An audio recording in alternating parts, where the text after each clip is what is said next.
Assalamualaikum warahmatullahi wabarakatuh. Salam bahagia bersama AFC pada siang hari ini ya. Pada hari ini saya diberi kepercayaan oleh Kopio untuk ngobrol-ngobrol mengenai masalah medis, ya, masalah penyakit-penyakit yang kita kategorikan penyakit yang sering muncul ya. Sebelum saya lanjutkan, perkenalkan, nama saya Firmansyah.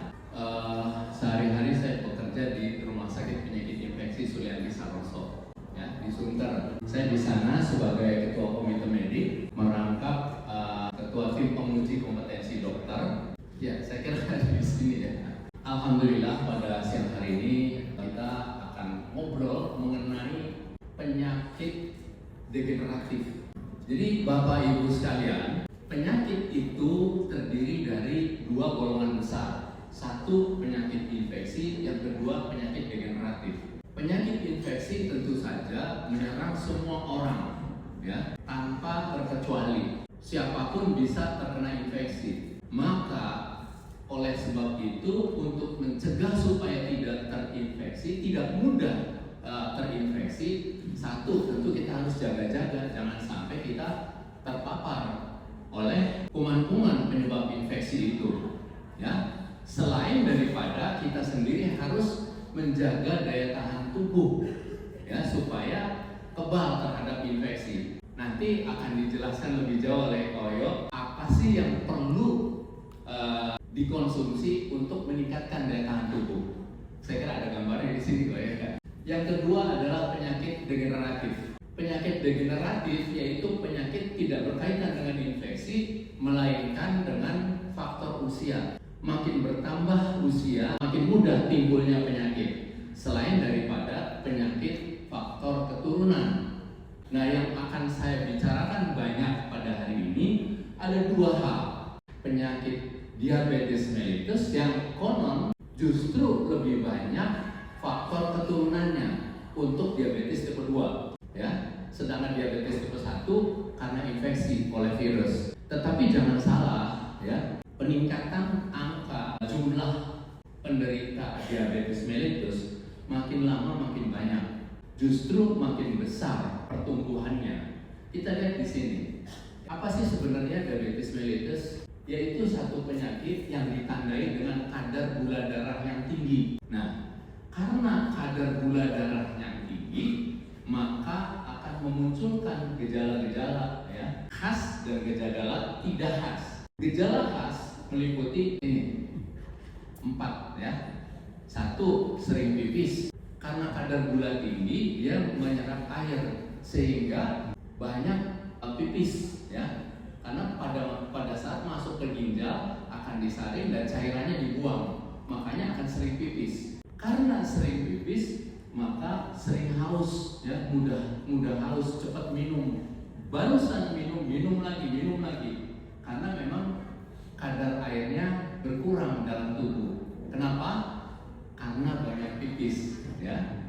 Nah, betul kadar gula yang tinggi di dalam darah, tetapi dia tidak menyebabkan orang itu merasa puas, merasa kenyang. Kenapa? Karena kadar gula darah yang tinggi itu tidak serta-merta masuk ke dalam sel, sehingga selnya akan merasa saya lapar, saya butuh makanan.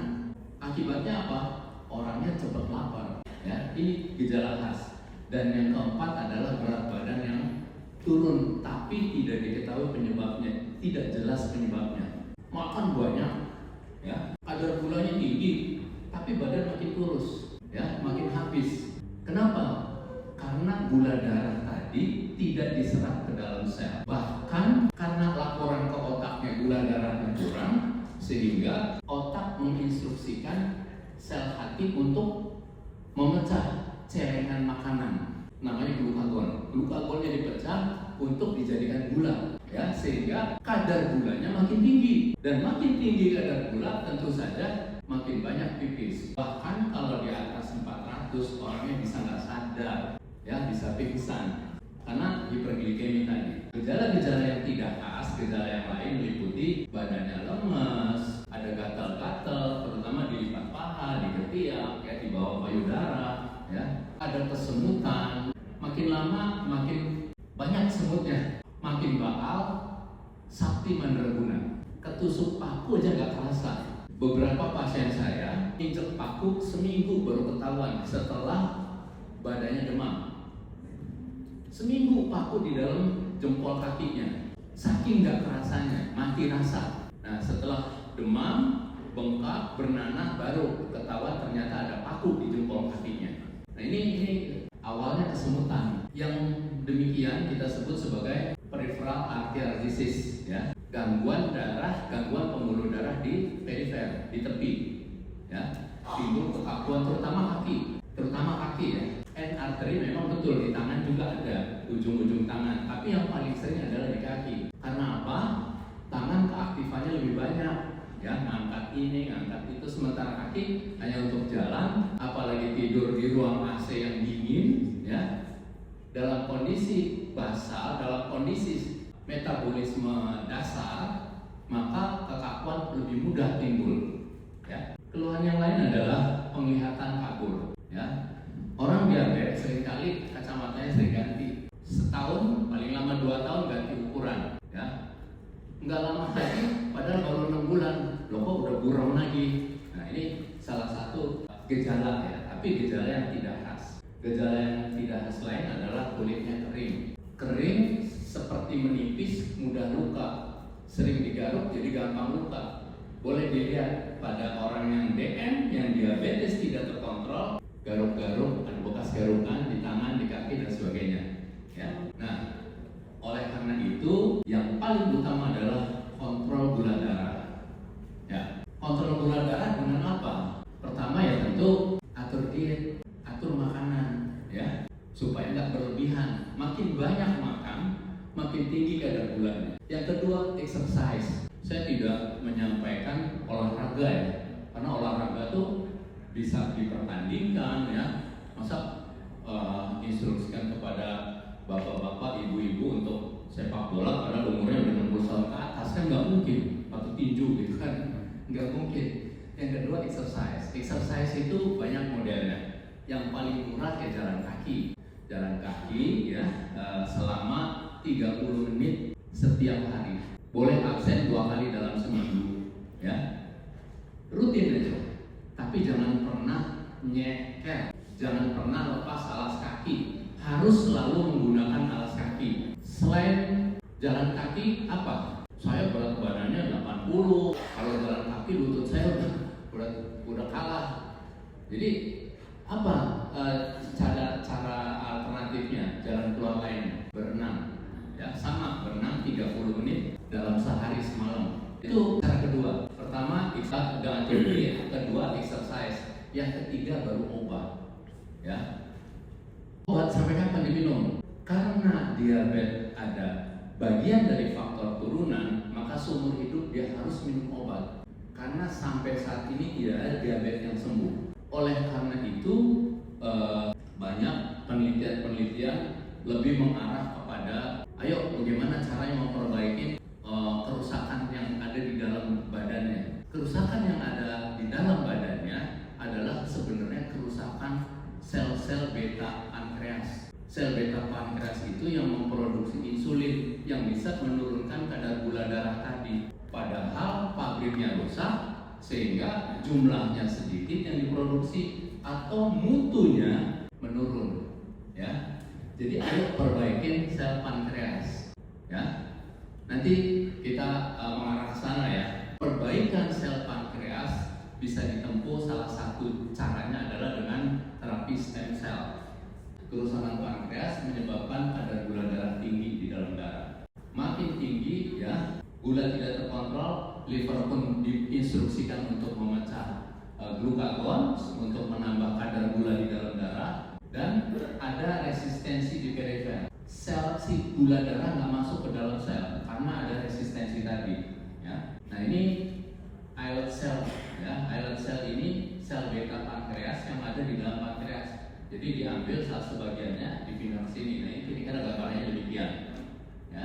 Itu beta sel yang memproduksi insulin. Karena ada kerusakan, ya, maka dia akan memproduksi insulin lebih rendah. Sementara alpha cell, teman dari beta yang ada di dalam pankreas, memproduksi produksi glukagon.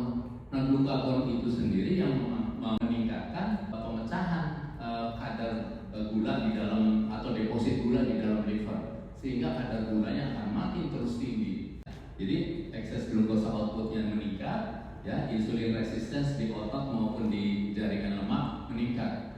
Pemecahan lemak juga terjadi karena instruksi otak untuk menghancurkan glukagon dan sel lemak, ya, karena kadar gulanya rendah di dalam sel. Berikutnya adalah hipertensi, ya. 90% hipertensi disebabkan faktor turunan. Jadi yang 10% apa? Itu baru kerusakan ginjal, ya, karena kolesterol tinggi, ya, atau kerusakan pembuluh darah, ya, yang menyebabkan hipertensi atau tekanan darah tinggi, ya. Nah, apa gejalanya hipertensi? Pertama, kalau memang tinggi-tinggi, ya, apalagi sampai di atas 200, yang biasa 120 jadi 140 aja, apalagi 160, itu sudah mulai terasa, ya, menyut-nyut kepalanya, pusing, penglihatan kurang, mual, telinga berdenging, ya, kebingungan maupun kelelahan. Semua gejalanya bisa muncul sesaat, ya. Oleh karena itu, pada orang yang darah tinggi dianjurkan untuk tidak menambah garam. Kalau garam di dalam sayuran silakan aja dikonsumsi, tetapi makan ikan asin, telur asin, ya, kacang asin itu yang nggak boleh. Itu nambah garam, ya. Nah, ini dia, ya, ambil main games tapi sate kambing jalan terus, sosis jalan terus, ya, atau obes, ya. Ini juga salah satu faktor tekanan darah tinggi sulit dikontrol, berasap, ya. Ini juga salah satu penyebab tingginya tekanan darah, ya. Nah, apa yang terjadi ketika ada darah tinggi atau ada diabetes mellitus atau kedua-duanya? Kira-kira target organnya sama, ya. 4 target organ yang paling sering diserang oleh kedua penyakit tadi, diabetes maupun hipertensi. Pertama di otak, ya. Kita mulai dari atas dulu. Di otak namanya stroke, ya. Stroke pada diabetes seringkali stroke karena sumbatan, sehingga menyebabkan stroke, ya, ischemic menyebabkan stroke. Pada yang darah tinggi seringkali stroke perdarahan atau stroke hemorrhagic, dan ini lebih gawat. Kena stroke berdarah waktunya sebetulnya sama, ya. Golden periodnya adalah setengah jam, 30 menit. Lewat dari 30 menit makin banyak sel otak yang mati, defeknya makin banyak, tangan lumpuh, ya, nggak sadar. Bahkan pada yang hemorrhagic cepat sekali penurunannya, dan golden time-nya adalah 5 hari. Lewat dari 5 hari insya Allah tertolong hidup, ya. Tapi dalam masa kritis itu 5 hari seringkali banyak yang berangkat, ya. Kemudian mata itu terjadi retinopati namanya. Retinanya sel-sel penangkap gambar cahaya, ya, menangkap gambar alam itu nggak bisa lagi, rusak, ya, baik oleh diabetes maupun hipertensi. Bahkan bisa timbul sudden blindness, buta mendadak, tiba-tiba nggak melihat, ya. Itu di mata. Turun ke bawah lagi jantung. Jantung ini seringkali menyebabkan heart attack, ya, serangan jantung. Orang lagi ngobrol-ngobrol, ketawa-ketawa, tahu-tahu cetut serangan jantung, ya. Turun ke bawah lagi gangguan ginjal. Ginjalnya gagal berfungsi. Oleh karena itu sering kita sebut gagal ginjal atau renal failure. Betul-betul gagal ginjal. Artinya bahwa sistem penyaringan darah oleh tubuh tidak bisa lagi diatasi dengan ginjal. Terapi definitifnya memang cuci darah. Ganti ginjal, ya. Ganti ginjalnya, tapi mampu laksana enggak? Walaupun Indonesia sudah bisa, tapi transplantasi, tapi mampu laksana enggak? Mampu, minta maaf ya, bukan karena dokternya nggak mampu. Kan saya bilang udah bisa ngerjain di sini, tapi masalah duit. Sampai ini berat kalau gagal ginjal, ya. Kalaupun harus alternatif, tidak bisa ganti ginjal, cuci darah. Dalam 1 minggu paling tidak 2 kali cuci darah. Hidupnya ada di atas tempat tidur 4-5 jam. Jadi itu berkurang tuh produktivitasnya, ya. Dan itu harus diperhatikan, ya. Nah, Kalau diabetes ada satu lagi, seringkali menyebabkan gangguan cucarowo. Cucarowonya males, dia nggak mau terbang lagi, nggak mau bangun lagi. Tapi untuk laki-laki tentunya ya. Nah ini lima hal kalau pada diabetes, 4 hal pada hipertensi bakal timbul, bakal terjadi ketika orang itu tidak memperhatikan kondisinya. Nah tadi saya sudah singgung ya, salah satu terapi yang boleh dibilang fantastis dan radikal adalah terapi stem cell. Stem cell ini berusaha mencoba menempatkan stem cell pada kondisi-kondisi di mana penyakit itu timbul. Sebut misalkan diabetes mellitus, ya, taruh di pankreas sebagai sel beta, dia akan tumbuh menjadi sel beta makin banyak. Kalau sel betanya makin banyak artinya produksi insulin membaik kembali.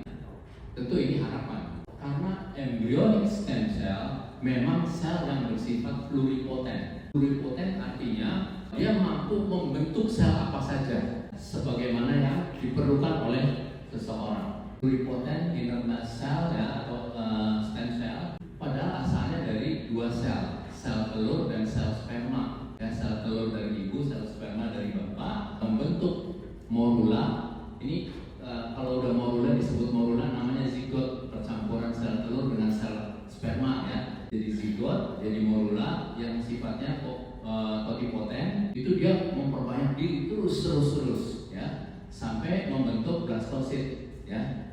Human fetus awal dari janin ya seperti begini. Tadinya 2 sel yang bercampur, membelah 2 jadi 4, jadi 8, jadi 16 dan seterusnya sampai seperti begini. Nah, ada yang kita sebut sebagai inner mass ya, pluripotent. Kenapa pluripotent? Kalau dia masuk ke lapisan pembentuk jantung, ya jadi jantung. Kalau dia masuk sebagai sel saraf, ya jadi sel saraf. Demikian immune system ya, daya tahan tubuh bisa diproduksi dari inner cell. Karena yang bersifat pluripotent tadi ya, semuanya bisa dibentuk. Tapi kalau sudah dibentuk sudah unipotent ya, jantungnya nggak bercabang jadi paru-paru gitu, enggak. Jantung ya jantung aja, paru-paru ya paru-paru aja, otak ya otak aja ya. Tapi awalnya atau asalnya dari stem cell tadi. Nah pertanyaannya, dapatkah terapi stem cell dilakukan di Indonesia? Sebagian sentra pendidikan sudah melakukannya, terus dikembangkan. Masalahnya berapa biaya terapi stem cell? Ada yang tahu nggak Bapak Ibu? 2 miliar. Yang semurah-murahnya 600 juta. Itu pun juga nggak tahu cara tekniknya yang bagaimana. Tapi rata-rata di atas 2 miliar. Pertanyaannya, mampu laksana nggak kalau kita terapi dengan 2 miliar? Terapinya mungkin bisa dikerjakan di Indonesia. Tapi 2 miliarnya itu dari mana? Nggak ada kepeng. Persisnya begitu. Ya, jadi buat siapa dong terapi ini dibuat? Ya yang mana nggak punya hepeng, yang nggak punya hepeng, kasihan, ya. Dan ini nggak fair dong. Maka pertanyaan ketiga, adakah alternatif terapi stem cell dengan biaya terjangkau? Saat tadi sudah disebut, apa Pak? Saya senang dengarnya Pak. Tepuk tangan untuk Bapak. Terus terang, pertama saya diperkenalkan AFC oleh Koyo ya.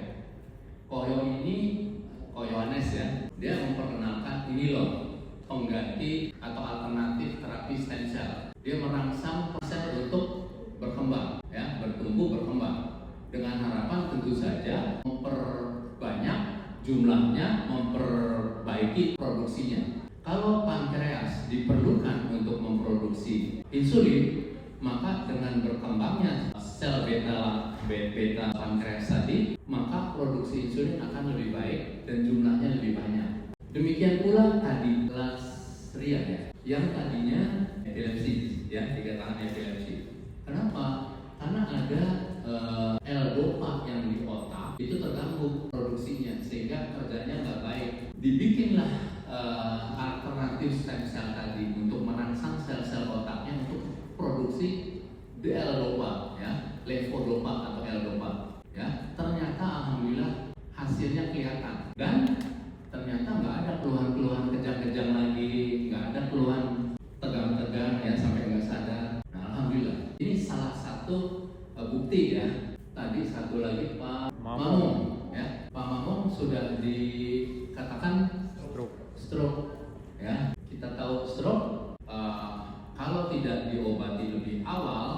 ya, permanen. Dia akan terganggu betul-betul. Stroke di otak kanan akan menyebabkan kelumpuhan anggota sebelah kiri, ya, tangan atau kaki sebelah kiri. Begitu juga sebaliknya, stroke di sebelah kiri, di otak sebelah kiri, maka akan lumpuh di sebelah kanan. Dia kontralateral, ya. Kalau ada stroke di kanan, terus tangan kanannya, berarti bukan stroke, pura-pura stroke. Ya. Kalau stroke yang benar, kanan yang lumpuh kiri, kalau kiri yang lumpuh kanan, ya. Dan alhamdulillah juga sama mengkonsumsi AFC, ya, dan menimbulkan atau menyebabkan perbaikan. Ini satu bukti yang kita harus syukuri, ya, bahwa Allah menciptakan alternatif dari terapi yang begitu mahal dengan terapi yang terjangkau tapi menunjukkan hasil yang positif, ya. Alhamdulillah, kita semua juga berharap supaya kita tetap sehat, ya, tidak ada sakit sehingga tidak harus mengeluarkan biaya apa-apa, ya. Tapi untuk menjaga kesehatan kita juga perlu meningkatkan daya tahan tubuh, ya, konsumsi makanan yang baik, exercise, dan suplemen-suplemen yang menyebabkan daya tahan tubuh kita tetap baik. Yang kesemuanya yang saya ceritakan tadi akan lebih detail dijelaskan oleh